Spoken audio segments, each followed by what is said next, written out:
akkuma isin argartan afaa firaashii jechuudha. Firaashii alkaa akkasuma afaa firaashii sadarkaa baay'ee qaba. Wantootni meeshaan isin argartan kun hunduuyyuu firaashiin kamuu darajaa qaba. Akkasuma saanii shoorbaa jechuudha.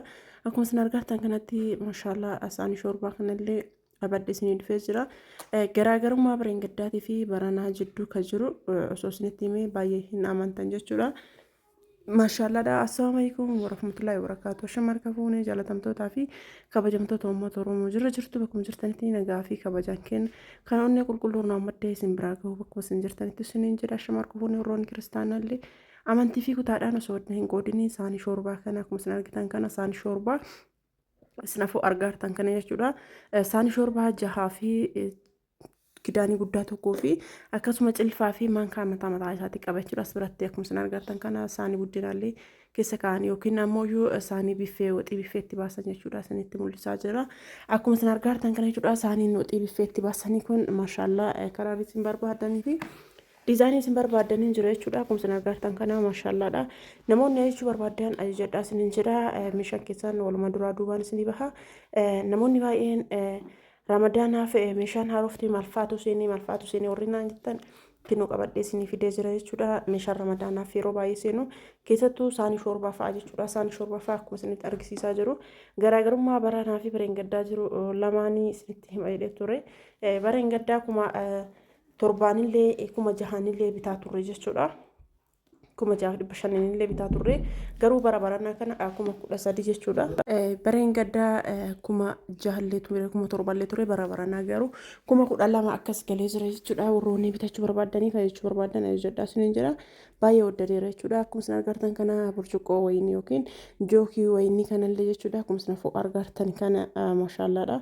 Baay'ee bareedaa akka ta'e dhufe jechuudha. Namoonni bitachuu barbaadan isallee namni ajajachuu barbaadanillee ajajadhaa isiniin jedha. Saanii shoorbaa kana karakkaree waan meeshaa hedduu biteef jecha ani kuma 11 biteera jechuudha. Meeshaa hedduu wanta biteef jecha sababa saniif jecha kuma 11 biteera jechuudha. Warroonni bitachuu barbaadanii fi ajajachuu barbaadanillee bitadhaa ajajadhaa isiniin jedha. Akkana fakkaata maashaalladha. Akkana meeshaan har'a nu binne jechuudha. Sarbiisii warqaamaa jechuudha. Sarbiisii warqaamaa akkuma isin beektan darajaa qaba.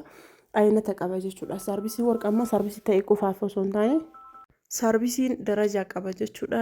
Sarbiisiin kamiyyuu sarbiisii kanneen namoonni bitachuu barbaadan sarbiisiin kun kuma 7 jechuudha. Namni bitachuu barbaadan angaruuyyuu kana osoo hin taane kanatti aanee jira. Inni sunillee baay'ee bareeda. Inni sun kuma 4,500.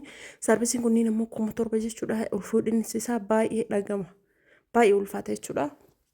Yaa kakuun illee waan oriijinaalii ta'eef jedhee ani sabitaa akkasuma immoo wanta isin garramoo isin qabadee dhufee rakabotiin kun kuma 40 akkuma isin argartan kan akkasuma ka sukkaaraa isaa kennu kan ol fuudhee isin mul'isaa kan hin ulfaata jennaan hin dhagama. Waan akkas ulfaatu hin argine akka hadiidaa wayiiti. Inni kun ka sukkaaraati. Inni kun ammoo ka hixaanaati. Ka hixaanaatu baay'ee qabanatti fakkaata. As biratti illee kunillee ka isin argaa jirtan kunillee ka hixaanaati jechuudha. Waa baay'ee qaba. As biratti maandajaa qaba. Maandajaan kun istoofiidha jechuudha. Argitanii ka istoofiiti. Baay'ee bareeda jechuudha. Baay'ee layyatti ka jedhee ka istoofiidha jechuudha. Qophatti hin gurguramu.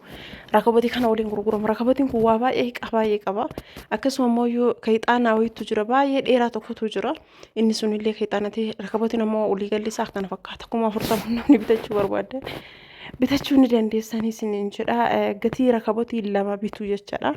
Namni bitachuu barbaadan bitadhaa. Kun ka hixaanaati kennuuti. Akkuma isin argartan kan kun ka hixaanaati. Ka dura ka hixaanaati isiniin jedha sun ka jabanaan irra kaa'amu. Inni kun jechuudha ka jabanaan irra kaa'amu. Amma cisiise harkaan qabachisiise kun ka jabanaan irra kaa'amu. Akkasuma tunta sukkaaraati. Waa meeqa qaba jechuudha. Waa 4 qaba. Rakaboota wajjin waa 5 jechuudha. Wanti hagganaa kun birrii kuma 40 namni bitachuu barbaadan bitadhaa. Ittaansee firmuuzii warqaamaa jechuudha. Akkuma 6 namni bitachuu barbaadan bitadhaa. Ka gatii qannasullee hin jira. Akkanuma isuma kana fakkaata namni beektan sirriitti yoo beektan sirriitti nama beekoo ta'e malee baay'ee nama dogongorsiisa. Warri manaaf bitatu hin beeku. Akkasuma distii hafuura namni bitachuu barbaadan shoorbaaf wantoota garaagaraatii fi hafuuruma isaatti kanaan yeroo muraasa keessa isin bilcheessa jechuudha.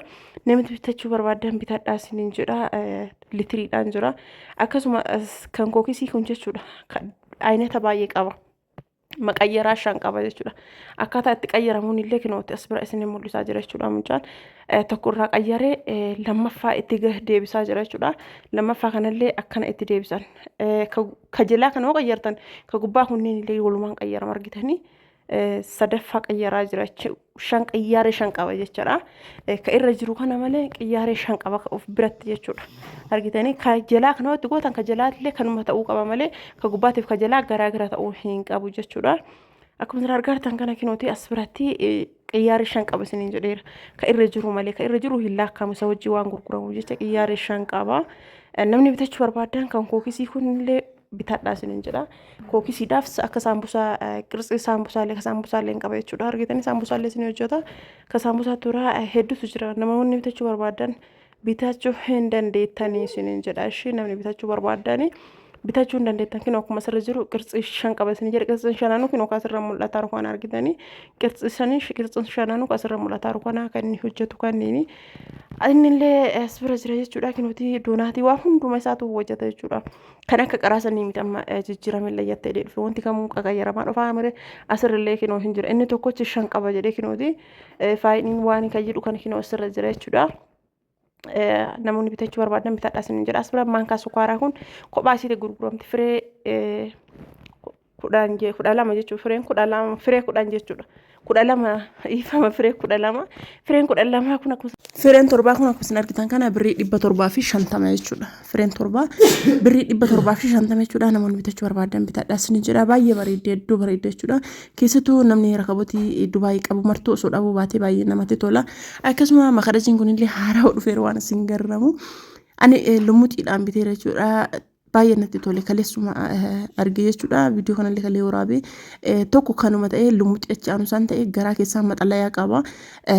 Hin kaa'ame jechuudha. Istoofi irratti danfa jechuudha. Tokko fi bitadhe tokkollee micettii wayitiif wanta sitti tole waan qalbisi jaalatte naa bitinaan jette tokko si bitee tokko fi bitadhe jechuudha.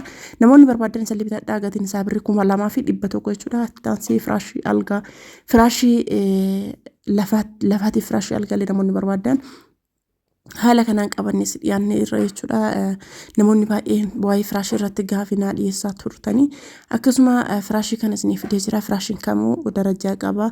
Akkasuma aynata qaballee akkuma isin beektan jechuudha. Wanti kamuu wal fakkaataan hin jiru. Firaashiin algaa kun yoo xiqqaate aga darajaa 20 qabaachuun oolu darajaa baay'ee qaba jechuudha. Tokkoffaaf lammaffaan qaba. Akkasuma kwaalitii illee ni jira. Darajaa baay'ee jira. Baay'ees ni mul'atan jiru yeroo yaada garuuyyuu yoo kaameraa irraa cisiin yoo waraabna jettan mana keessa waan ta'eef bootaan namaa mijaa'u. Akkuma isin argartan kana jechuudha. Kinuti hanga danda'ameen boota barreeffama kana super star kan jedhu kana boota barreeffama kana hanga danda'ameen boota isin mul'isaa jira. Maaliif barreeffama isaa irraa hin hubattan waan jedhameef jechuudha. Akka nama isin argitan kana jechuudha. Maashaallaadha.